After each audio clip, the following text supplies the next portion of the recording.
আসসালামু আলাইকুম। আমি S Mofazzal Hossain, voice of good news 24 থেকে বলছি।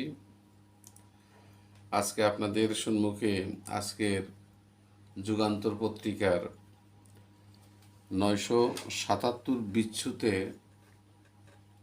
যে সংবাদটা আসছে, রম্য রচনামূলক একটা সংবাদ আসছে। বিষয়টা ভাবনার বিষয়। এদেশের শিক্ষা ব্যবস্থা নিয়ে আমাদের বিশ্ববিদ্যালয়গুলো এশিয়ার 300টি বিশ্ববিদ্যালয় র্যাঙ্কিংয়ে আমাদের দেশের বিশ্ববিদ্যালয়ের কোনো নাম নাই। তাতে হয়েছেটা কি? তাতে কি হয়েছে? নাম নাই, 500-র মধ্যে তো আছে। 500-র মধ্যে তো 500 ইয়ের মধ্যে তো আমরা তো আছি তো এক জায়গায়।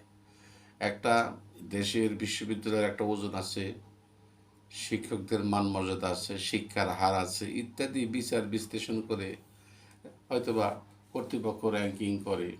কিন্তু আমি তো এখানে দেখতেছি উল্টা জিনিস। আমাদের র্যাঙ্কিং তো আমরা উপরেই আছি। এখানে দেখেন, আমি আপনাদের একটা সচিত্র একটা প্রতিবেদন একটা দেয় কাগজ দেখাই। আমরা তো এখানে বেশ উপরে আসছি। দেখেন দেখেন খুব সুন্দর করে দেখেন, আমরা উপরে আসি এবং বিদেশি বিশ্ববিদ্যালয়গুলো নিচে আছে। আমরা বাংলাদেশের বিশ্ববিদ্যালয়গুলো উপরেই আছে। আবার ভদ্রলোক লিখছেন যে ভার্সিটিগুলিকে কোচিংয়ে দিতে হবে র্যাঙ্কিংয়ের জন্য। কেন? আমরা আমরা তো ইচ্ছা করলে কোচিংটাকে ভার্সিটি বানাতে পারি। আমরা অদূর ভবিষ্যতে কোচিংগুলোকে ভার্সিটি বানাবো। এই চিন্তা ভাবনা হয়তো আমাদের কর্তৃপক্ষরা করবেন। আমি এই বিষয়ে দেখলাম যে ইন্ডিয়া তাদের তাদের ইয়ের মধ্যে ইন্ডিয়াতে এই বিশ্ববিদ্যালয় যে কয়েকটা ভারতে মোট বিশ্ববিদ্যালয় আছে 17,340টি। 17,340টি বিশ্ববিদ্যালয় আছে ভারতে। সেখান থেকে 40টা বিশ্ববিদ্যালয় র্যাঙ্কিংয়ে আছে। বেশ ভালো কথা।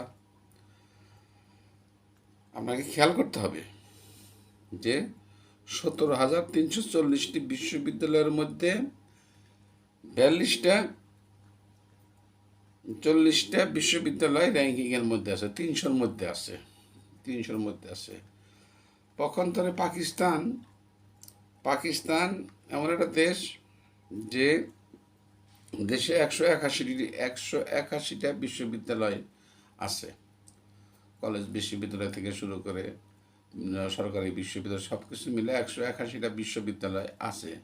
সেখানে তারা 12টা তাদের র্যাঙ্কিংয়ে তাদের মধ্যে আছে। আবার বাংলাদেশে 160টা বিশ্ববিদ্যালয় আছে। এর মধ্যে 160টার মধ্যে 37টি সরকারি, 90টি বেসরকারি, 2টি আন্তর্জাতিক ও 31টা কলেজ বিশ্ববিদ্যালয়, সব মিলে আছে 160টা। এই 160টার মধ্যে 160টা বিশ্ববিদ্যালয়ের মধ্যে 300-র মধ্যে এর কোনো নামগন্ধ নাই। না থাকলেও পত্রিকায় লেখছে 500-র নিচে এরা আসি তো। আবার ওজনে দেখতেছি আমরাই ফার্স্ট। ওজনে যে আমি যে চিত্রটা দেখালাম, এখানে দেখতেছি যে বাংলাদেশের অবস্থান অনেক উপরে, আর বিদেশি বিশ্ববিদ্যালয়গুলোর স্থান নিচে। তো কাজেই এখানে বুঝতে হবে যে ভারতের আয়তন কত। ভারতের আয়তন হলো 32,87,263 বর্গ কিলোমিটার। পাকিস্তানের আয়তন হইতেছে 8,81,913 বর্গ কিলোমিটার। আর বাংলাদেশের আয়তন হইতেছে 1,47,610 বর্গ কিলোমিটার। এগুলো বুঝতে হবে। আমাদের দেশটা অতি ছোট দেশ। এদেশে লোক সংখ্যাও যেরকম, আয়তনও কম। এগুলো বুঝতে হবে তো। তারপরে মনে করেন জনসংখ্যার দিক থেকে যদি আপনি বিচার বিশ্লেষণ করতে যান, ভারতের জনসংখ্যা 142 কোটি 86 লক্ষ। এটা হলো 2023 সালের গণনা। বাংলাদেশে আপনার 16,10,00,000। এটা 25শে জানুয়ারি 2023 তারিখের গণনা। আর পাকিস্তানে জনসংখ্যা হইল 23,86,06,000 সামথিং। তো এখন পাকিস্তান, ভারত এবং বাংলাদেশ তুলনা করলেই তো হবে না। তাদের দেশের লোক সংখ্যা বেশি, বিশ্ববিদ্যালয়ের সংখ্যা বেশি, আয়তন বড়, সব কিছুতেই বড়, কাজে তারা থাকবে, তারা থাকতেই পারে। আর আমরা যে থাকি নাই, আমরা যে 500-র মধ্যে আছি, আমরা যে থাকবো না ভবিষ্যতে, এরই বা কী গ্যারান্টি আছে? আমরা থাকতে পারি, আমরা থাকবো ইনশাল্লাহ, অদূর ভবিষ্যতে আমরা থাকবো। এ নিয়ে আমি মনে করি যে কর্তৃপক্ষের চিন্তা ভাবনা না করাই ভালো। আমরা হয়তোবা এই পত্রিকায় লিখছে ভার্সিটিগুলোকে কোচিংয়ে দিতে হবে র্যাঙ্কিংয়ের জন্য। কোচিংয়ে আমরা আমাদের বিশ্ববিদ্যালয়গুলোকে আমরা কোচিংয়ে দেবো কেন? বরং আমরা অমুক কোচিং বিশ্ববিদ্যালয়, অমুক কোচিং বিশ্ববিদ্যালয়, অমুক কোচিং বিশ্ববিদ্যালয় বানিয়ে দেবো। বানিয়ে দিলে তো হয়ে গেল, অসুবিধা কী? তো এগুলো নিয়ে গবেষণা করার আর সময় আমাদের নাই। আমাদের কাজই হলো আমরা সামনের দিকে কিভাবে আমরা এগিয়ে যেতে পারি। আমাদের লক্ষ্য থাকবে যে আমরা বেশি বেশি করে বিশ্ববিদ্যালয় বানাইলেই, বেশি বেশি করে বিশ্ববিদ্যালয় স্থাপন করলেই, মেডিকেল কলেজ স্থাপন করলেই ইনশাল্লাহ আগামীতে আমরাও এশিয়ার মধ্যে আমরা র্যাঙ্কিংয়ে থাকব। তো আমার শ্রদ্ধাভাজন, অতীব শ্রদ্ধাভাজন কমরেড শেখ ফরিদ সাহেব গতকাল আবার তার এক ইউটিউব চ্যানেলে খুব রাগারাগি করলেন। উনি লিখছেন যে আমলাদের সন্তানদের জন্য আলাদা স্কুল করার প্রস্তাব দিয়েছেন আমলারা। দেখছেন কি? তো এইটা তো সহজ একটা জিনিস। আমলারা দেশ চালায়, আমলারা সব কিছু করে, আমলারা তাদের ছেলে সন্তান, আমাদের ছেলে সন্তান পড়বে কেন? আমরা জনগণ মানুষ, আমরা হলাম জনগণ, আমরা ভোট দিছি সরকারকে। এখন আমলারা এই বিষয়টা চিন্তা করে দেখছে যে না, আমাদের সাথে তো তাদের সাথে মিল নেই কোনোভাবেই। তাদের স্কুল থাকবে আলাদা, তাদের কলেজ থাকবে আলাদা, তাদের বিশ্ববিদ্যালয় থাকবে আলাদা, তাদের মাদ্রাসা থাকবে আলাদা, তাদের রাস্তাঘাট থাকবে আলাদা, ইত্যাদি থাকবে আলাদা। সব আলাদা আলাদা থাকা দরকার আছে। এটা আমি খুব যৌক্তিক বলে মনে করি এবং বিষয়টা নিয়ে আমি খুব ভাবছিও। আমি শেখ ফরিদ সাহেবকে, উনি অনেক বকাবাজি করছেন, উনি অনেক ক্ষোভ প্রকাশ করছেন মনের দুঃখে, যেভাবেই হোক। আমি বিষয়টাকে সেভাবে দেখি নাই। আমি দেখছি আমাদের দেশের সুযোগ্য আমলারা, তারা এদেশের, অনেকেই বলে এদেশে টাকা পয়সা সব বিদেশে নিয়ে বিদেশে বাড়িঘর করছে, অমুক করছে, তমুক করছে ইত্যাদি, সব মিথ্যা কথা বলে। তো একটা বিষয় পত্রিকায় আমি সামান্য একটু পড়তে চাই, আপনারা একটু ধৈর্য সহকারে যদি একটু শুনতেন। এখানে আর একটা কথা লিখছে যে দুই বন্ধুর সাথে আলাপ করতেছে, তো বলতেছে যে মাসুদ মামা বললো যে মামা, ব্যাংক ট্যাঙ্ক নিয়ে কোনো ভার্সিটি নাই দেখতি, ওইসব ভার্সিটি থাকলে আমরা 1 নম্বর হইতাম।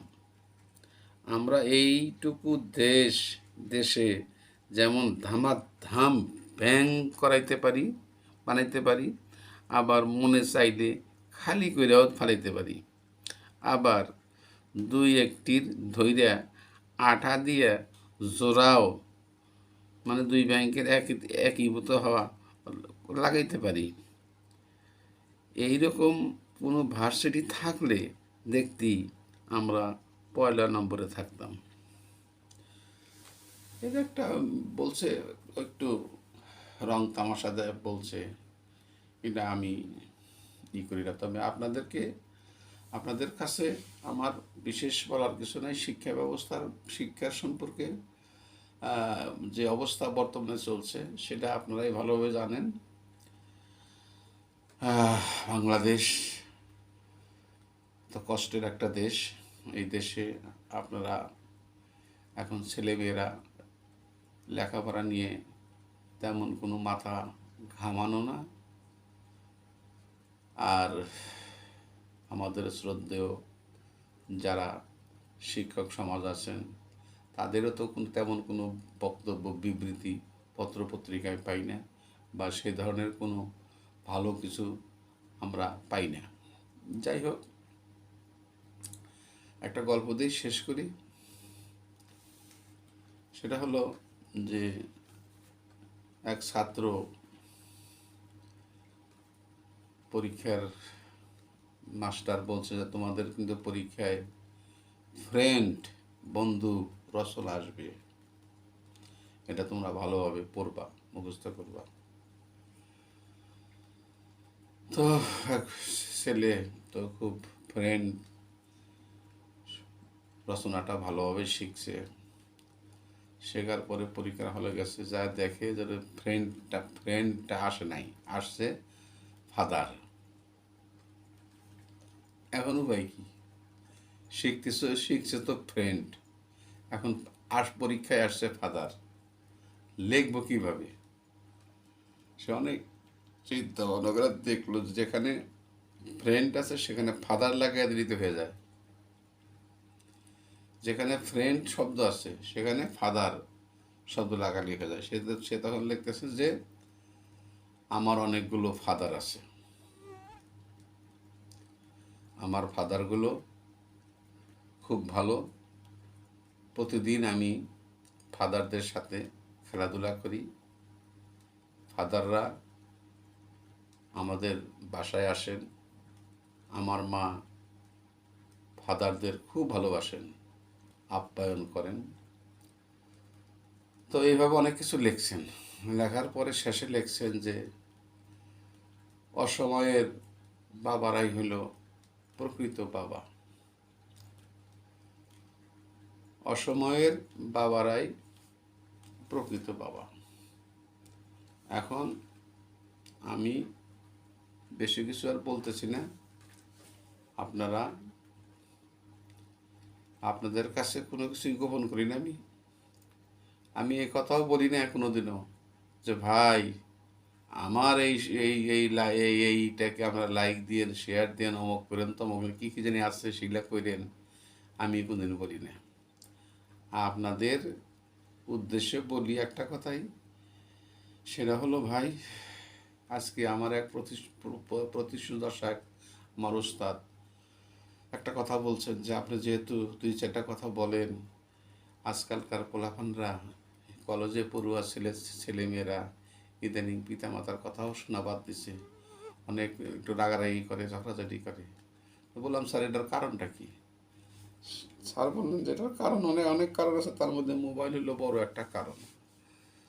তো যাই হোক, আপনারা আপনাদের ছেলে সন্তানদেরকে কীভাবে পড়াশোনা করাবেন, পড়াশোনা করলে সে বিশ্ববিদ্যালয়ের র্যাঙ্কিংয়ে 300-র মধ্যে থাকবে, আর যদি ফ্রেন্ড শিখে ফাদার আসে তাহলে তো ভাই সম্ভব না। যাই হোক, অনেক কথা বললাম, আজকের এই কন্টেন্ট এখানে শেষ করছি। আপনাদের সকলের সুখ এবং সমৃদ্ধি কামনা করতেছি আমি, এবং আগামী দিনগুলো যেন আপনাদের সুন্দর হয়, সুন্দর ভবিষ্যৎ যেন আপনাদের জীবনে যেন রচনা হয়, এই প্রত্যাশা রেখেই আমি আজকের এই আলোচনা এখানে শেষ করছি। আসসালামু আলাইকুম ওয়া রাহমাতুল্লাহি ওয়া বারাকাতুহু।